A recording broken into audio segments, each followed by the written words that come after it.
കൺ പാർവൈ കഥൈ പേസും കാവ്യമായി വന്നേനോ വെട്ടക്കാരി. പലതും നമ്മൾ പ്രതീക്ഷിച്ചു, അങ്ങനെയാവും ഇങ്ങനെയാവും എന്നൊക്കെ പ്രതീക്ഷിച്ചു. പക്ഷേ നമ്മള് നല്ലൊരു രീതിയിൽ അവസാനിച്ചു. ആകാംക്ഷയായിരുന്നു ഓരോ ഭാഗം കാണുമ്പോഴും ഇനി എന്ത് സംഭവിക്കാം, എന്ത് സംഭവിക്കാം, അതൊക്കെ നോക്കി തന്നെ നമ്മള് ഫിലിമിൽ തന്നെ ശ്രദ്ധ കൊടുക്കും. നല്ലൊരു സിനിമയായിരുന്നു. നന്നായിട്ടുണ്ട്. വലിയ ഫേമസ് ആയ സംവിധായകരും നടീനടന്മാരും ഇല്ലാത്തത് കൊണ്ട് ഇത്രയും വിജയിക്കുമല്ലോ എന്ന് കരുതിയില്ല.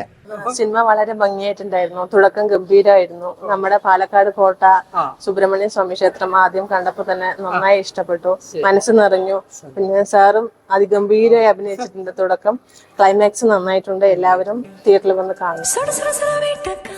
നല്ലൊരു സിനിമയാണ്, എനിക്ക് ഇഷ്ടപ്പെട്ടു. എല്ലാവരും പുതിയ ആൾക്കാരാണെന്ന് തോന്നുന്നില്ല. അത്ര അടിപൊളി പെർഫോമൻസ് ആണ്. ഇഷ്ടപ്പെട്ട അതിന്റെ ബാക്ക്ഗ്രൗണ്ട് സ്കോർ ഇപ്പൊ പ്രേക്ഷകർക്ക് ഇഷ്ടപ്പെടുന്ന നല്ലൊരു സിനിമയാണ് പാട്ടായ കഥ. ഇതിന്റെ കണ്ടന്റ് തന്നെയാണ് എന്നെ ഇതിലേക്ക് ആകർഷിച്ചത്. നല്ലൊരു സബ്ജക്റ്റ് ആണല്ലോ.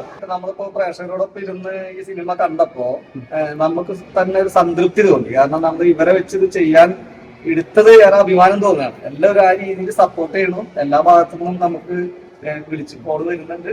വളരെ അഭിമാനം തോന്നുകയാണ്. ഈ ഒരു സിനിമയിലൂടെ മനുവിന് വേറെ സിനിമകൾ കിട്ടും. എല്ലാവരും തീർച്ചയായിട്ടും തിയേറ്ററിൽ വന്ന് കാണണം. എല്ലാവർക്കും ഇഷ്ടപ്പെടുന്ന നല്ലൊരു സിനിമയാണ്.